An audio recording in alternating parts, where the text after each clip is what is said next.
Porque mucha gente en el día de hoy, y nos pasa a todos, de alguna manera u otra tenemos sustitutos a tantas cosas a nuestro alrededor, y a veces sin darnos cuenta, aún la presencia de Dios la hemos conseguido sustituir por muchas cosas. Y solo gente que realmente han tenido en un momento dado la necesidad de encontrarse con Él, son los que realmente pueden buscarlo con esa pasión. Hay un hombre en la Biblia que tuvo esa experiencia, que se llama el gran salmista David. Y David decía en el Salmo 84, el verso 1 en adelante: cuán amables son tus moradas, oh Jehová de los ejércitos. Anhela mi alma y aún ardientemente desea los atrios de Jehová. Mi corazón y mi carne cantan al Dios vivo. Aún el gorrión halla casa y la golondrina nido para sí, donde ponga sus polluelos, cerca de tus altares, oh Jehová de los ejércitos, Rey mío y Dios mío. Bienaventurados los que habitan en tu casa, perpetuamente te alabarán. Bienaventurado el hombre que tiene en ti sus fuerzas, en cuyo corazón están tus caminos. Atravesando el valle de lágrimas, lo cambian en fuente. Cuando la lluvia llena los estanques, irán de poder en poder, verán a Dios en Sión. Jehová Dios de los ejércitos, oye mi oración, escucha, oh Dios de Jacob. Mira, oh Dios, escudo nuestro, y pon los ojos en el rostro de tu ungido. Porque mejor es un día en tus atrios que 1000 fuera de ellos. Escogería antes estar a la puerta de la casa de mi Dios que habitar en las moradas de maldad. Porque sol y escudo es Jehová Dios. Gracia y gloria dará Jehová. No quitará el bien a los que andan en integridad. Jehová de los ejércitos, dichoso el hombre que en ti confía.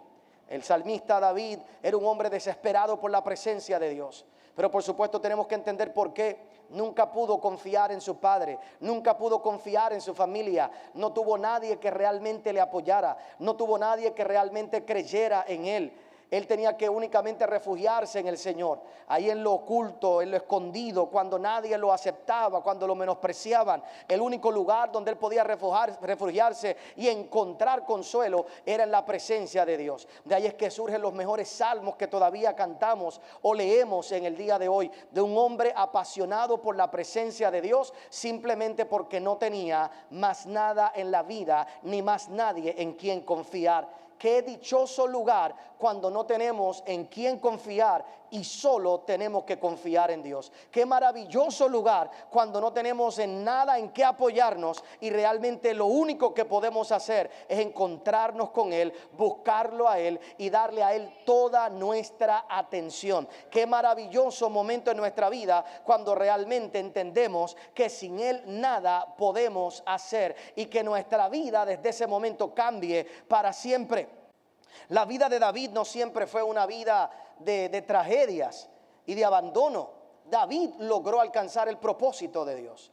David llegó a ser el rey, pero la experiencia de estar delante de la presencia de Dios fue tan poderosa para su vida que aún siendo rey nunca se olvidó de lo que era más importante. Uno de los temores más grandes que todos debemos tener en nuestra vida es llegar a un lugar de bendición, de prosperidad, alcanzar nuestras metas y nuestros logros y que nos olvidemos de quién fue el que nos llevó hasta allí.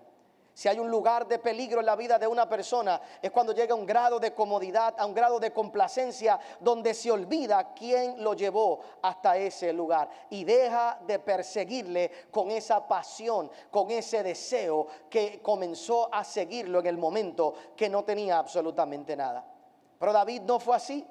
David fue un hombre que buscó a Dios en cada momento, aún cuando fue rey.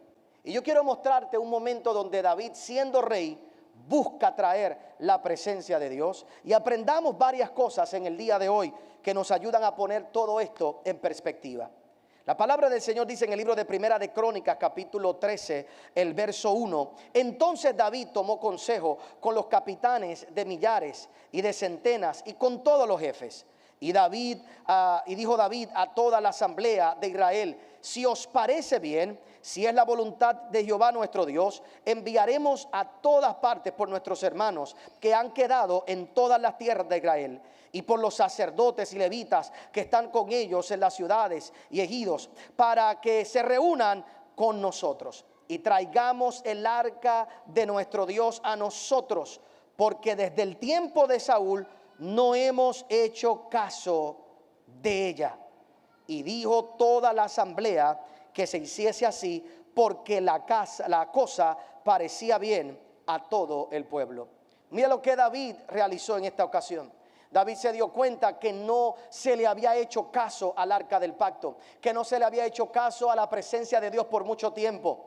Y Dios lleva a David a ese lugar de prominencia, de ser un gran rey, de tener grandes victorias. Pero David un día realizó que lo importante no era que él llegara a ser rey. Lo importante era lo que él podía hacer cuando llegara a ser rey. Y cuando él llegó a ser rey, se dio cuenta que lo más grande que él podía hacer era traer el arca del pacto de regreso al centro de la ciudad de Jerusalén. Yo quiero decirte en el día de hoy que cuando Dios te prospera, cuando Dios te bendice, nunca te puedes olvidar de cuál debe ser la misión principal tuya. La misión tuya y mía no es llegar a ser el rey. La misión tuya y mía no es prosperar, no es avanzar en esta vida. Tu misión es que cada vez que avancemos podamos poner en el centro de nuestra vida, de nuestra familia, la presencia de Dios, y que usemos nuestros recursos para ponerlo a Él por encima de todas las cosas.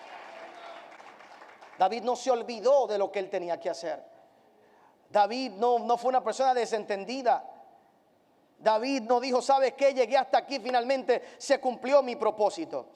David realizó que sin Dios no era absolutamente nada. Y siendo rey, teniendo ya grandes victorias, teniendo una grande fama, su labor principal no fue conquistar una ciudad más, sino traer la presencia de Dios a Jerusalén. Traer la presencia de Dios una vez más de vuelta al pueblo de Dios. Traer el arca del pacto. Y hoy yo quiero que tú y yo entremos en esa misión. Que traigamos una vez más a nuestras vidas, a nuestra casa, a nuestro hogar, la presencia de Dios. Que sea realmente el centro de nuestras vidas. David envía a buscar el arca del pacto. Y mira lo que pasa en esta historia, y quiero mostrarte unos breves principios para entonces poder comenzar a orar, interceder en el día de hoy y pedirle a Dios que se manifieste en este lugar. Dice la Biblia en el libro de Primera de Crónicas, capítulo 13, el verso 5. Y te leo todos los versos y luego te explico tres cosas. Dice la Biblia: entonces David reunió a todo Israel, desde Sior de Egipto hasta la entrada de Amat, para que trajesen el arca de Dios a Kiriat Jearim. Y subió David con todo Israel a Baalá de Kiriat Jearim, que está en Judá, para pasar de allí el arca de Jehová Dios, que mora entre los querubines, sobre lo cual su nombre es invocado. Y llevaron el arca de Dios de la casa de Abinadab en un carro nuevo, y Usa y Ahío guiaban el carro. Y David y todo Israel se regocijaban delante de Dios con todas sus fuerzas, con cánticos, arpas, salterios, tamboriles, címbalos y trompetas. Pero cuando llegaron a la era de Kidón, Usa extendió su mano al arca para sostenerla, porque los bueyes tropezaban. Y el furor de Jehová se encendió contra Usa y lo hirió, porque había extendido su mano al arca, y murió allí delante de Dios. Y David tuvo pesar, porque Jehová había quebrantado a Usa, por lo que llamó a aquel lugar Pérez Usa hasta hoy. Y David temió a Dios aquel día y dijo: ¿cómo he de traer a mi casa el arca de Dios? Y no trajo David el arca a su casa en la ciudad de David, sino que la llevó a casa de Obed-edom Geteo. Y el arca de Dios estuvo con la familia de Obed-edom en su casa 3 meses. Y bendijo Jehová la casa de Obed-edom y todo lo que tenía. David tiene una gran idea: traer el arca del pacto de una vez más a la ciudad principal. David quería reconocer a Dios por encima de todas las cosas. Tenía el gran deseo de que Dios habitara entre medio de todo su pueblo y que el pueblo tuviera la experiencia de estar delante de la presencia del Señor. Pero cuando comienza a hacer el viaje, de repente ocurre esta tragedia en medio del camino. Y hay tres cosas que yo quiero llamar tu atención de esta historia, que nos ayudan a poner en perspectiva todo lo que yo creo que nosotros tenemos que aprender a hacer para poder disfrutar realmente de la presencia de Dios. Número uno, David tenía una gran intención, pero hizo lo incorrecto al traer el arca del pacto. La Biblia dice que en el libro de Primera de Crónicas, capítulo 15, eventualmente David comienza a estudiar cómo era que él tenía que traer el arca del pacto. El error de David fue que usó de modelo cómo los filisteos se llevaron el arca del pacto para él traer el arca del pacto de regreso a la casa de Dios. Me explico, cuando los filisteos se llevaron el arca del pacto y se la robaron, la pusieron en un carro lleno de bueyes. Y fueron los bueyes los que llevaron el arca del pacto a donde estaban los filisteos. Entonces, cuando David comienza a buscar cómo transportar el arca del pacto, su último modelo, su última manera que él vio como el arca fue transportada fue con animales, fue con bueyes. Así que él hizo lo mejor que él podía hacer en su mente. Dice la Biblia que hizo un carro nuevo. Pero no importa lo nuevo que tú hagas, si no lo haces como Dios quiere que tú lo hagas, no sirve.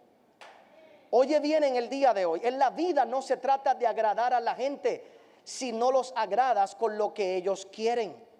Tú no puedes venir aquí y decir, voy a pintar la iglesia y traer la pintura del color que tú quieres. Y luego vienes aquí, pintas la iglesia de un color que a nadie le gusta. Y entonces te decimos, oye, pero si ese color no es, ese no es el color que necesitamos. Entonces tú dices, qué mal agradecidos son. Espérate, si tú quieres agradar, tienes que hacerlo no a la manera que tú quieres, sino a la manera que la otra persona quiere. Porque tú lo que buscas es agradar a la otra persona. Y hay un error que hoy se comete en el día de hoy en la iglesia, es que pensamos que Dios va a ser atraído con lo que nosotros queremos darle y no con lo que Él quiere recibir. Es uno de los grandes errores hoy en la casa de Dios. Nosotros queremos que Dios reciba lo que yo quiero darle, sin darnos cuenta que Él no tiene que recibir lo que yo quiero darle, si no es lo que Él quiere recibir. A través de toda la Biblia hay un montón de veces que Dios se queja y Dios le dice al pueblo, me trae sacrificios, pero tu corazón está lejos de mí. Hay otros momentos donde Dios dice, ¿por qué me traes lo peor? ¿Por qué me traes la peor ofrenda?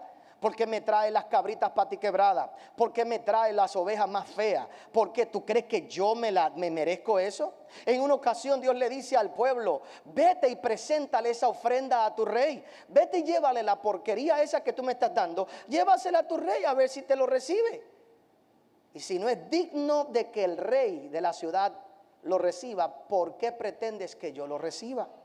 Pero esta es la historia de la humanidad a través de todos los tiempos. La primera pelea que vemos en la Biblia la vemos por el resultado de una adoración de entre dos hermanos. Uno que adoró a Dios con lo que Dios quería, con lo que Dios requería, y otro que quiso darle a Dios lo que Él le dio la gana y pretendía tener los resultados de aquel que hizo lo que Dios quería que se hiciera. Y cuando Dios le habló a Caín, luego de haber matado a Abel, ¿qué le dijo Dios a Caín? Si bien hiciereis, ¿no serás enaltecido? Dios le está diciendo a Caín, yo no tengo que aceptar todo lo que tú me traigas. Yo no tengo que aceptar todo lo que tú me des. Yo no tengo que hacer las cosas como tú quieres que yo las haga. Pero si tú buscas cómo agradarme a mí, y cómo yo quiero que se hagan las cosas, y no sigues el modelo de los filisteos, sino que sigues el modelo mío, entonces yo me voy a encontrar contigo. Y dice la Biblia en el libro de Primera de Crónicas, capítulo 15, que David comenzó a buscar un poco más atrás. Él comenzó a buscar, y dice la Biblia que buscó cuál era la ordenanza para traer el arca del pacto. Y tuvo que ir a cientos de años atrás, a cómo Moisés llevó el arca del pacto de un lugar a otro. Una de las cosas que hoy está mal en nuestra sociedad es que pensamos que en el pasado no hay sabiduría. La gente quiere todo lo nuevo, todo lo moderno, todas las ideas nuevas. Y pensamos que en el pasado no hay nada de sabiduría, cuando en realidad algunos viejitos que estamos aquí ya, estamos aquí porque en el pasado aprendimos muchas cosas y los jóvenes podrían beneficiarse de buscar un poquito más atrás. Debes buscar un poquito más atrás y mirar a tus abuelitos y no mirar tanto a los amigos, y mirar un poquito más atrás y darte cuenta cómo es que desde hace muchos años es que en realidad las cosas funcionan, para que puedas ver cómo es que debes regir tu vida, cómo es que debes dirigir tu vida, porque mientras lleves el arca del pacto encima del lugar o de la forma que los filisteos lo llevan, lo que viene es muerte para tu vida, y puedes tener una gran intención y no alcanzar tu propósito. Yo quiero que entiendas que hay gente hoy que adora a Dios con una buena intención, pero que no alcanzan nada y toda su vida están tropezando. El arca del pacto iba tropezando, tropezando, tropezando, tropezando. La ordenanza era muy clara, la ordenanza era muy precisa, muy sencilla y muy precisa.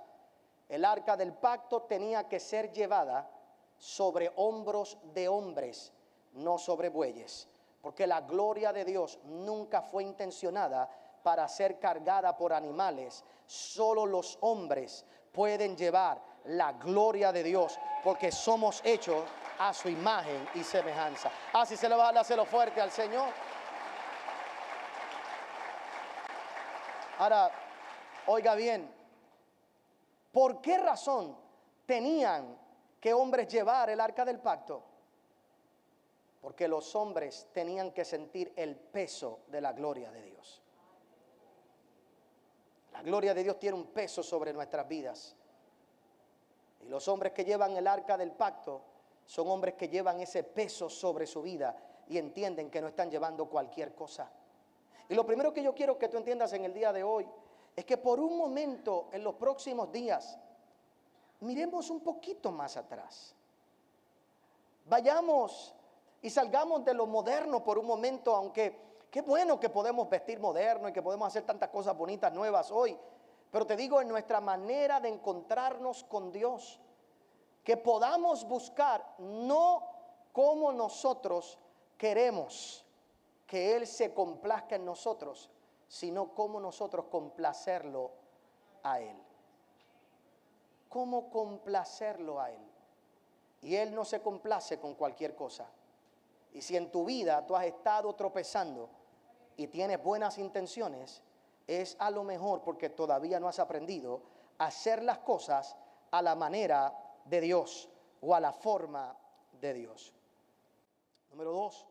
Cuando miramos esta historia, mientras oraba y meditaba en el día de hoy, pensaba en la vida de David en este momento, cuando David tiene una gran intención de traer el arca y ocurre lo que acabamos de leer, que Usa toca el arca y muere, y David se molesta con Dios. David se decepciona de Dios. Vuelvo y repito. David se decepciona de Dios. ¿Por qué razón cuando nos pasan cosas malas nos decepcionamos de Dios primero? ¿Por qué David no dice, oye, este Usa tenía que estar mal? No, la queja de David es, en ese momento, me dio pesar porque Dios mató a Usa. Pues a lo mejor lo tenía que matar. Yo sé que es duro lo que estoy diciendo, pero cuando intencionamos hacer cosas buenas y no las hacemos a la manera de Dios y nos sale mal, nuestra tendencia siempre es a preguntarle a Dios y a culpar a Dios, sin darnos cuenta que cuando hacemos eso, entonces nos alejamos de su presencia. Nos alejamos de su presencia. David dejó el arca en casa de Obed-Edom, y no fue hasta 3 meses después que cuando él oyó que Obed-Edom fue bendecido, él dijo, tengo que traer el arca del pacto. Te pregunto yo, ¿vas a esperar 3 meses para que veas lo que Dios puede hacer en tu vida, o vas a corregir tu vida ahora, hoy, y decir: Señor, lo intenté a mi manera en el pasado, lo intenté a mi forma en el pasado? ¿Por qué razón tenemos que esperar ver los resultados de otros para nosotros poder mirar lo que tenemos que hacer y aprender y corregir nuestra vida? Hoy yo vengo a decirte en el día de hoy: tú no tienes que esperar 3 meses para que la presencia de Dios cambie tu familia. ¿Por qué dejar el arca del pacto en el lugar donde está y no llevarla a tu casa en el día de hoy para que puedas experimentar lo que Dios tiene para ti? Pero por un momento tienes que dejar de echarle la culpa a Dios. Si has tropezado toda tu vida, si algo no te ha salido como tú pensabas, si algo en un momento dado que trataste de hacer con una buena intención murió en la presencia de Dios, Dios no es el responsable.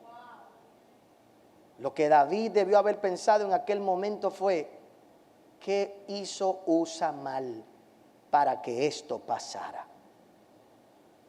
¿Qué fue lo que ocurrió? ¿Qué fue lo que sucedió? No cuestionar a Dios. Y hoy hay gente aquí cuestionando a Dios. ¿Por qué no me has dado esto? ¿Por qué no me has dado aquello? Si yo he tratado de hacerlo mejor. Buenas intenciones no es suficiente. Hay que tener revelación de cómo es que Dios quiere que yo le agrade. No es agradarle con las cosas que yo quiero o que Él se agrade con lo que yo deseo, sino buscar qué es lo que le agrada a Él para yo alinear mi vida con Él, para que entonces nunca más vuelva a tropezar en el camino, sino que la presencia de Dios llegue al lugar que tiene que llegar. Lo que me lleva al tercer punto en el día de hoy. ¿Por qué Dios mató a Usa en esta ocasión? Usa hizo algo bonito, o trató de hacer algo bonito. Trató de hacer algo lindo Usa. Él no quería que el arca del pacto se cayera. ¿Por qué razón lo mató? ¿Qué fue lo que ocurrió? Hay 2 cosas que podemos aprender de ahí. Número 1. El peso de la gloria de Dios nunca la puede llevar una sola persona. Nunca lo puede llevar uno solo. El arca del pacto era llevada entre muchos. Eran varias personas las que cargaban el arca del pacto. Porque si uno solo puede cargar la gloria de Dios, se vuelve el centro de atención la persona y no Dios. Pero si somos muchos los que cargamos el arca, el centro no es una persona, sino el arca que cargamos. Lo importante aquí hoy no es quien predica, no es quien canta.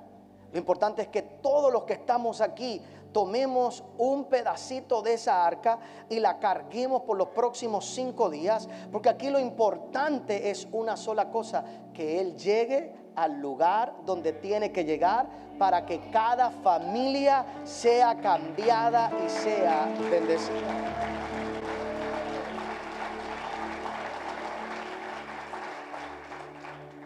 Los sugieres hoy están cargando un pedazo de esa arca. Los servidores del audio, del sonido, de las cámaras, los cantantes, los músicos están cargando un pedazo de esa arca. Este servidor está cargando tan solo un pedazo en el día de hoy. Yo no lo puedo llevar solo. La gloria de Dios no fue llevada o preparada para que un solo hombre pudiera llevarla. Es un grupo de sacerdotes, de personas que están conscientes de que Él es el centro de todas las cosas. Ahora, no tan solo eso, podemos ver algo, me parece todavía quizás un poquito más práctico en el día de hoy. Para mí el problema de Usa fue que Usa se había acostumbrado a estar cerca del arca y había tomado el arca como algo casual. Usa era parte de la casa de Abinadab, donde el arca del pacto había estado. Así que para Usa el arca del pacto era cualquier otro mueble. Para Usa, cuando estaba en la casa de Abinadab y veía el arca del pacto, a lo mejor pusieron allí un vaso, a lo mejor pusieron encima, lo usaron de librero, ¿Cuántos de ustedes tienen hoy cosas en sus casas, muebles en sus casas que están intencionados para algo y usted lo usa para algo totalmente diferente? Pones libros donde no deben estar. Pones vasos donde no debes estar. En la mesita de noche, ¿cuántas porquerías guardas? ¿Cuántas cosas tienes allí? ¿Cuántos muebles tienes en tu casa que usas para algo totalmente diferente a aquello para lo cual fue intencionado? Y cuando el arca del pacto estuvo en la casa de Abinadab por todo aquel tiempo, se volvió un mueble. Y qué triste cuando la presencia de Dios se vuelve un mueble. Se vuelve un mueble. Se vuelve algo casual que no respetamos. Se vuelve algo sencillo que no respetamos.